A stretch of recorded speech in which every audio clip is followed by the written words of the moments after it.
So can you talk about the shooting? Which one? The one in Palo Alto.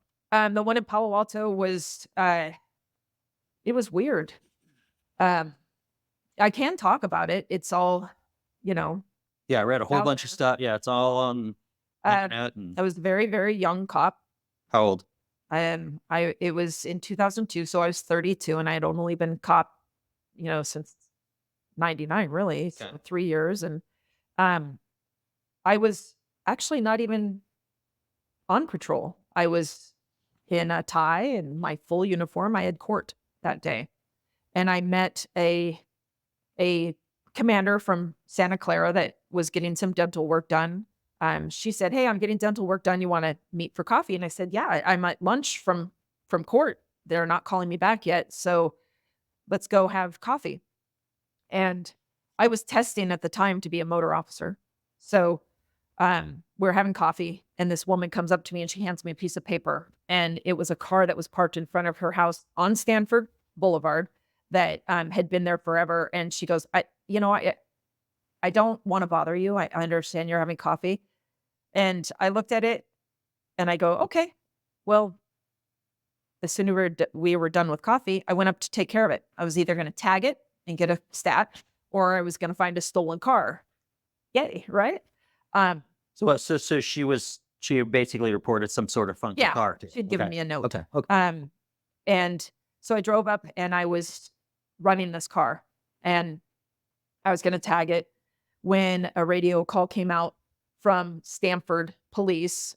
They had a community service officer up at the gate, which is where people would walk up to the dish. They would park on Stanford Boulevard and they would walk up to the gate and go up and do their exercise hike at the dish. And it's this beautiful place. And he said that he has his eyes on this guy that is breaking into cars.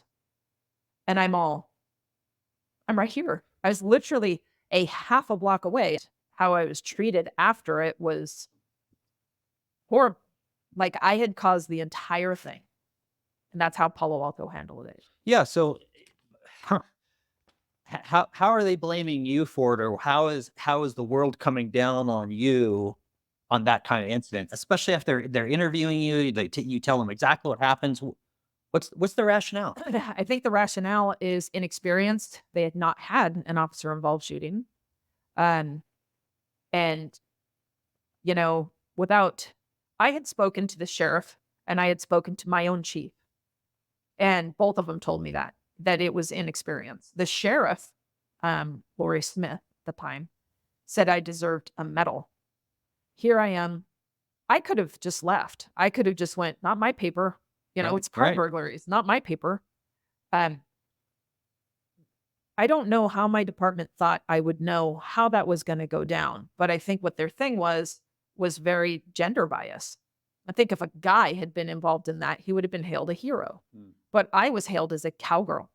I was hailed as someone that, um, because of my success in finding crooks to that point, I think I just caused way too much for them to wrap around. I was like, "What did you do to cause this?" Whether that's how they felt or not, that's what they were saying to me. My own police department. It's really weird to me because to me, as and I just look at it from an outsider, I'm looking at a female officer who's doing a great job finding crime, doing all this stuff, happens to get in this unfortunate incident. I would think Palo Alto would be No. lauding you. No, Palo Alto was the safest place in the world to live. No crime means good. Crime means bad. You know what I say years after, I still say this. I potentially lowered the property.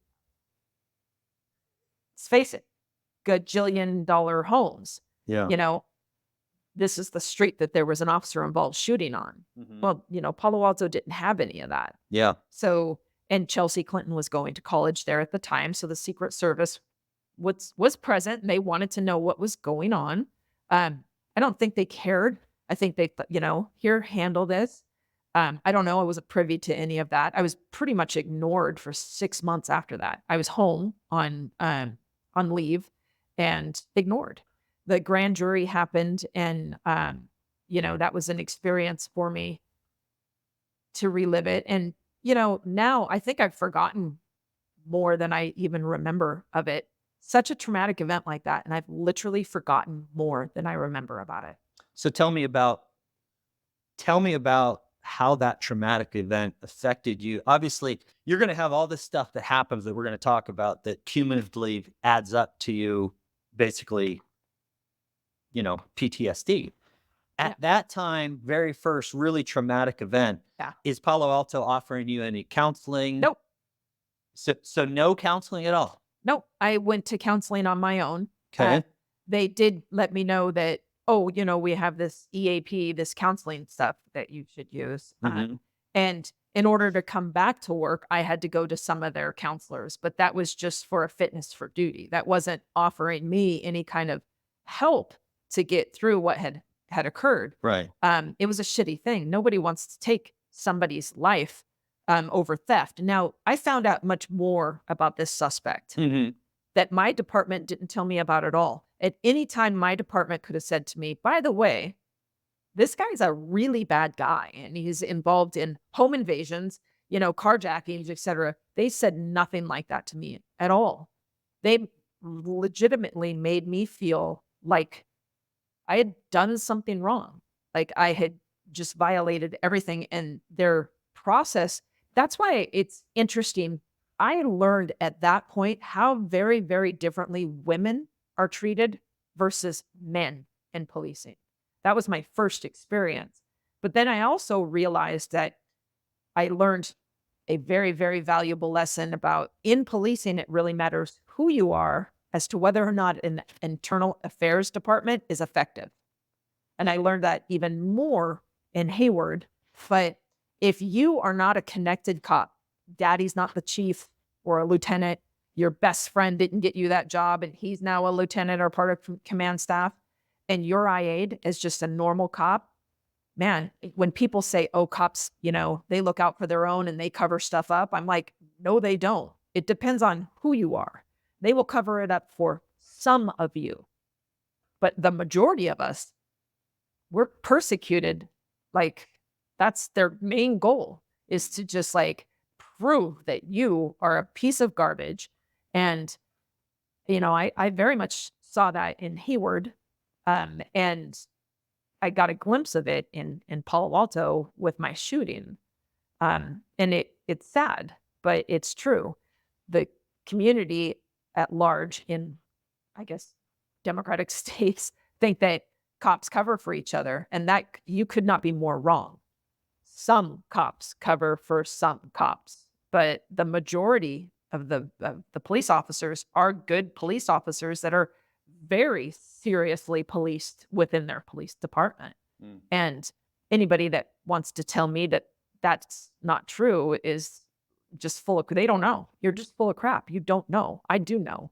And let me tell you. How did the shooting though affect you personally, emotionally? Did you carry over? Does it still carry to this day, or as time, like anything else, time passes and you just kind of get over it? But immediately, what was the effect on Immediately, I was destroyed. Part of me was just so feeling sorry for the family. My younger brother's a piece of garbage, but I would never want that fate for him. you? Though I know that he would probably bring it on himself. I felt bad for his family. But the biggest thing with me is I just had no support. None. I had it from San Jose. I had it from every other police department. I had it from who was investigating it, which was the sheriff's department. And I didn't have it from my own. Which is so weird because you're in a very affluent Yeah. community, a very affluent police department. You think they would be on the cutting edge of giving you everything That's you need. probably exactly why I didn't have it. It was a very rich community that they just did not want this stuff happening in. That happens in East Palo Alto. That can even happen in Mountain View if it need be, but not beautiful, safe, celebrity Palo Alto. And I think that was my downfall. And I just could not wait to get out of white suburbia and where I needed to do policing. And Hayward was as far as community wise, just an amazing fit for me.